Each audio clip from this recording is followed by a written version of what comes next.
2011年8月16日，小米在北京发布了他们的首款产品小米手机 M1。10年之后的8月11日，雷军在10周年的公开演讲上用一款产品总结了小米的这10年。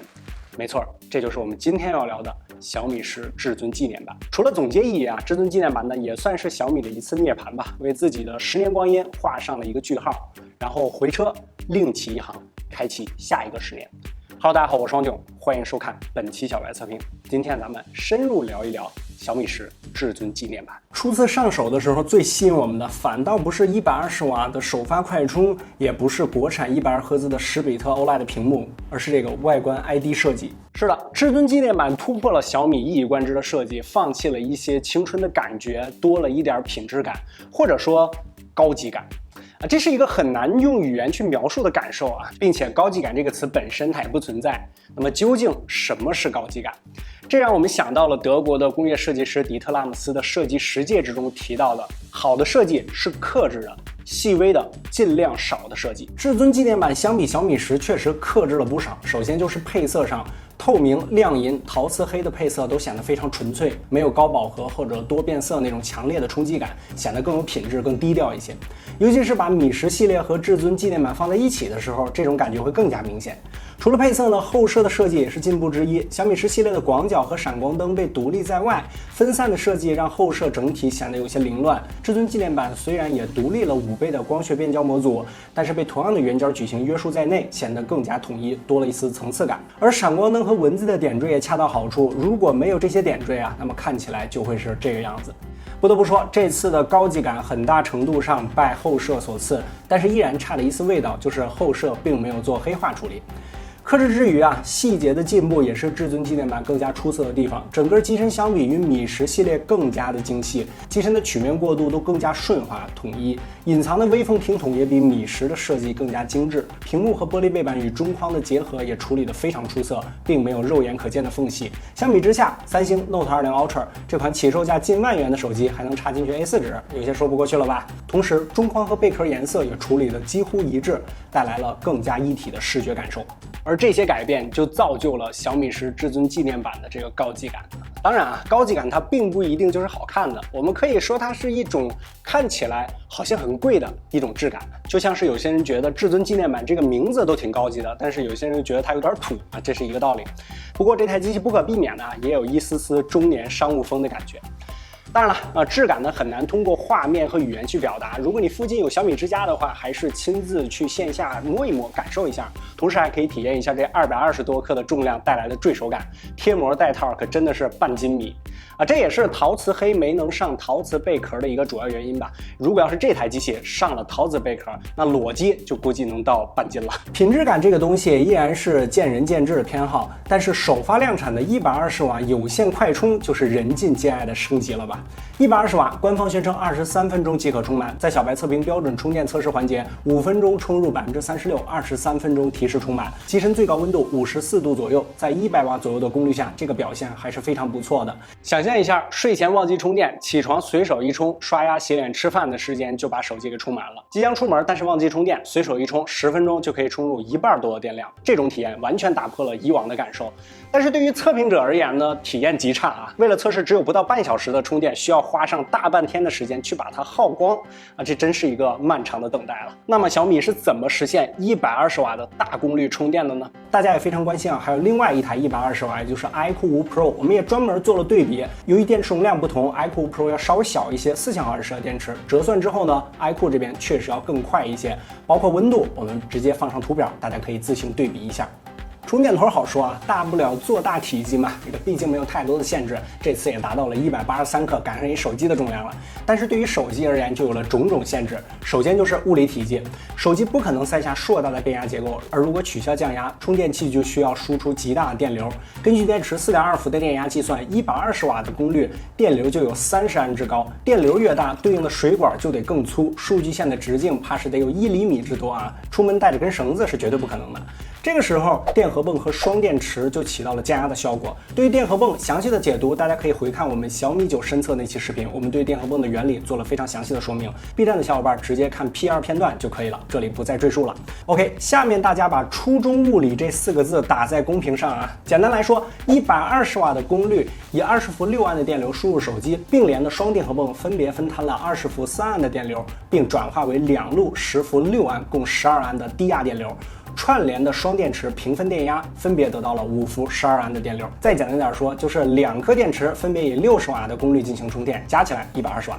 做一个大胆的想象啊，未来是不是可以出现4电芯的240瓦，甚至6电芯的360瓦超大功率快充？就看有没有人真这么玩了。但是还有一个问题来了，小米十至尊纪念版的单电芯为2250毫安时，根据12安的电流计算，充电倍率就达到了5.3C， 远高于普通电池，而高倍率就对电池提出了更高的要求。锂电池我们说过很多次了啊，就是锂离子浓差电池，锂离子在正负极来回移动便是充电和放电的过程，而正极能够容纳的锂离子数量就是电池的容量。而问题就在这里啊，高容量的正极材料导电性都不好，也就是说很难支持大电流进行充电。那么这个问题怎么解决呢？就是对正极材料进行优化升级，加入导电剂，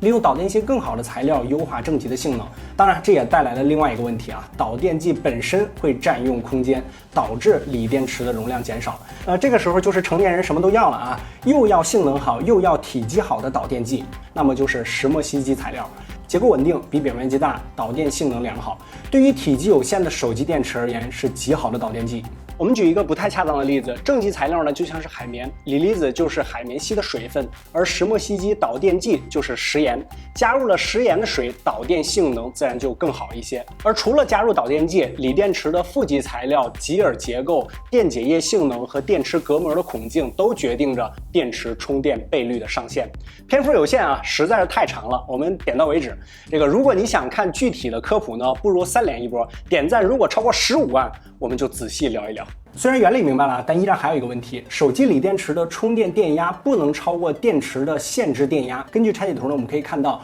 充电限制电压是8.9伏，平均每块电池4.45伏。而根据小米的官方宣称，单块电池获得了5伏12安的电流，超过了电池的限制电压。如果我们按照充电电压并没有超过限制电压来计算，60瓦的功率下实际充入只有4.45伏乘以12安，就是53.4瓦，加一起的总功率在106、107瓦左右。有近14瓦的功率被以热量的形式给散发掉了，这显然是不太现实啊。而如果按照实际4.45伏的电压计算，小米的最大充电功率便是106瓦，不足120瓦。为了验证我们的推测，我们又专门购买了功率计进行测试，确实是100瓦出头的功率。当然，我们并没有实际的充电电路图等等数据，但是根据我们的实测和计算，120瓦或许就是数据取整的结果，8.9伏约等于10伏啊，取整计算12安就是120瓦。这个4舍5入是不是有点多？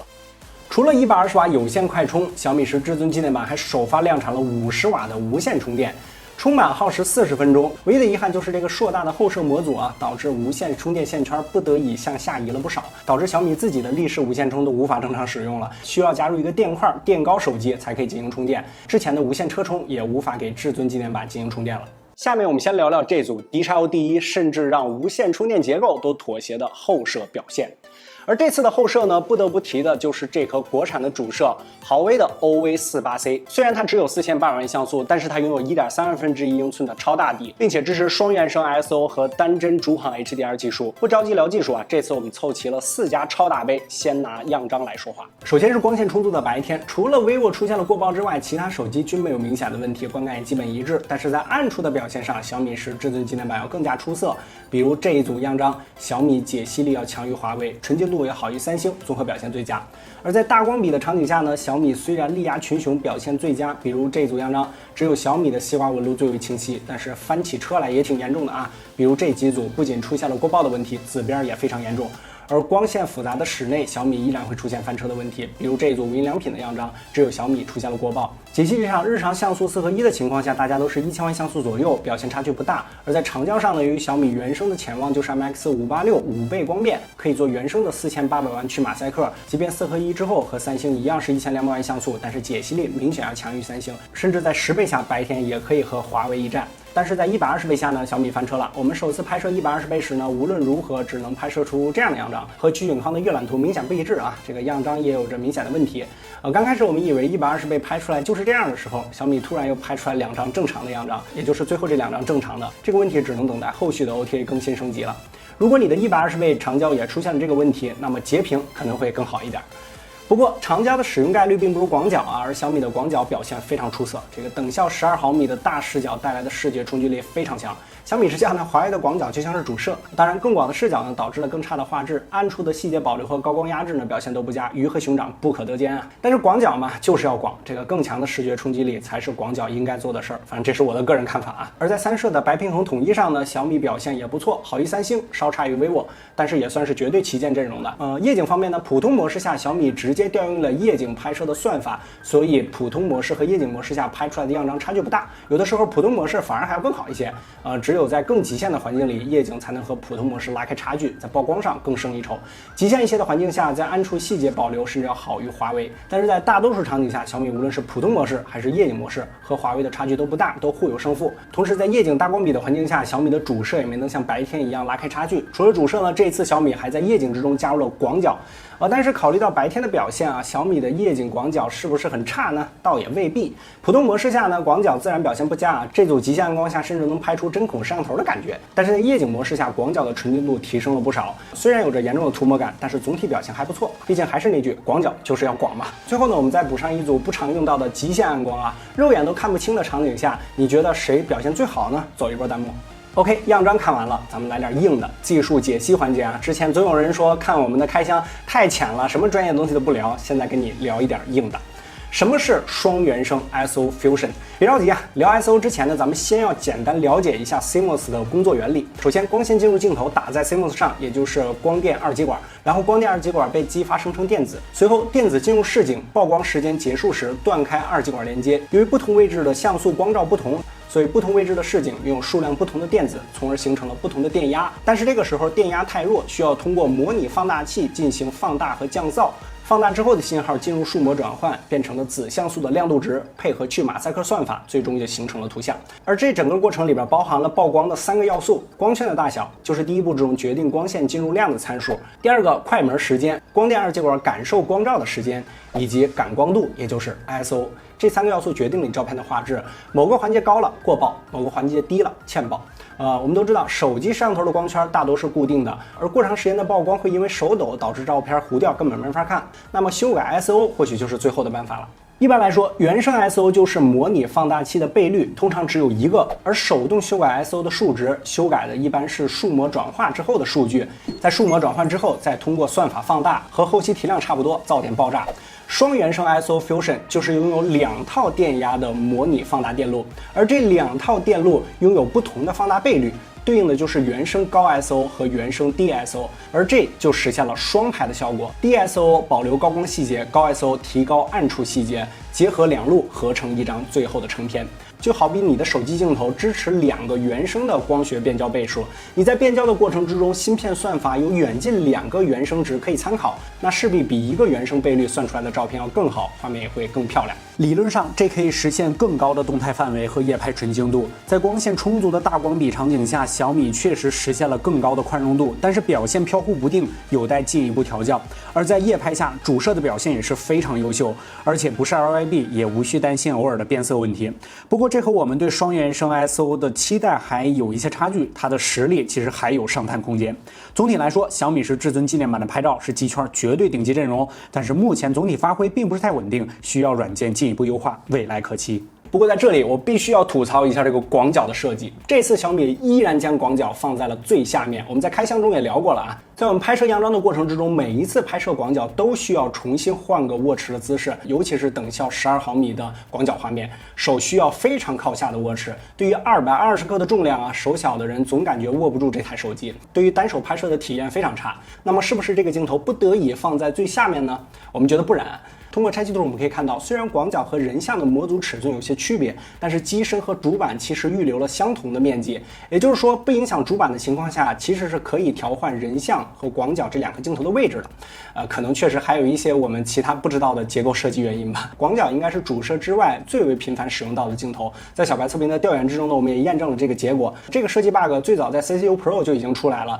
到至尊纪念版还是老样子，这应该算是这台机的一个缺点。因为这个是硬件机的，它并不能通过 OTA 进行修复，会是这款手机在体验上永久你需要注意到的地方，永久的伤。说完了样张，来看一下录像啊，小米的录像表现如何？比较遗憾啊，小米的表现远超我们的想象。其实，在宽容度上，小米的表现是非常出色的。比如说我在迪士尼用夜景拍摄的烟花就非常漂亮，但是我们长时间体验一段时间，感觉它有点飘忽不定啊。这算是小米新机的传统异能了啊，首发不稳啊，需要1到2个月进行更新。当你看到这期视频的时候，可能有些问题都已经修复了，我们必须提前说明。比如这一组小米的宽容度就非常出色，但是这一组有明显过曝，没能压住高光。夜景纯净度表现出色，解析力甚至是最佳，但是经常有过曝过度等问题的出现。当然，最为难受的还是防抖的 bug。在这样情况下呢，小米10 Ultra 只是果冻效应明显，总体的防抖效果还是比较出色的。但是在某些场景下又出现了奇怪的抖动 bug 啊，就很不稳，完全不知道什么时候拍出来的能用，什么时候拍出来的不能用。考虑到这台机还没有发布太长时间，录像这块我们暂且不表，等到后续系统更新完善之后，咱们再来看结果吧。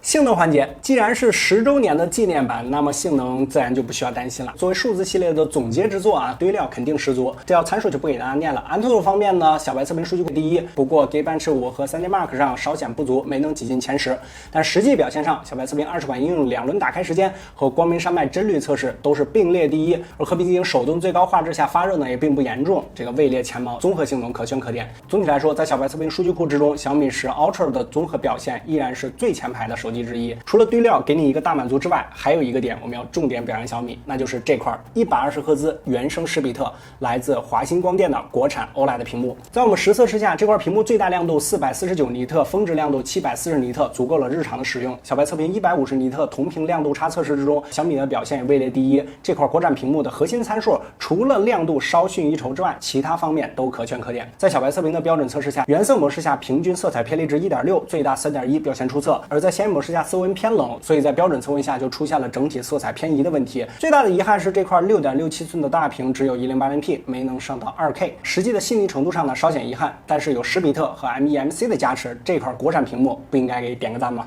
在发布会上，当雷军公布小米10至尊纪念版时，那熟悉的 PPT 声效让我有一瞬间仿佛回到了10年前。小米 M1 发布会的时候，1999的价格迎来了全场的欢呼，经久不息。问一下大家啊，10年前你都多大了？10年后的今天，虽然我们一直在吐槽手机都太相似了，都太趋同了，没有功能机那个年代百花齐放的感觉了，但是回头比一比，这10年手机才真正的迎来了巨变，因为它彻底改变了我们的生活，因为这个小东西改变了这个世界。更大的屏幕，更好的性能，更强的充电，在这么小的体积里还塞下了如此之多的镜头和很多你看不见的科技。最后随着时间的推移也证明了，百花齐放不是大家所希望的，大家希望的就是大屏、长续航、充电快、拍照还得牛。我们怀念手机形态多种多样的过去，只是因为我们都长大了，拿着刀锋看着索尼的日子成为了我们的回忆。我们可能回忆的、怀念的并不是那个手机，并不是那个时代，而是那个时候的我们。小米10至尊纪念版也是，它纪念了小米过去的10年，有着小米6的亮银配色，有着小米8的透明探索版，以及当年 Mix 的陶瓷质感，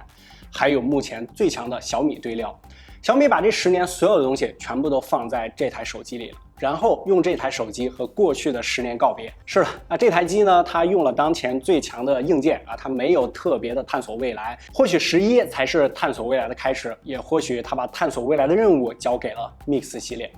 不过都没有关系啊，这个下一个10年是小米新的征程，新的开始。小米如是，你我也如是，大家加油。OK， 更多内容和精彩，大家可以关注我们的 B 站、新浪微博和微信公众号，都搜索小白测评即可。尤其是我们的微信公众号，我们的数据库、商城全在公众号里边，他们的数据都已经更新完毕了。不客观点，小白测评，我们下期视频再见。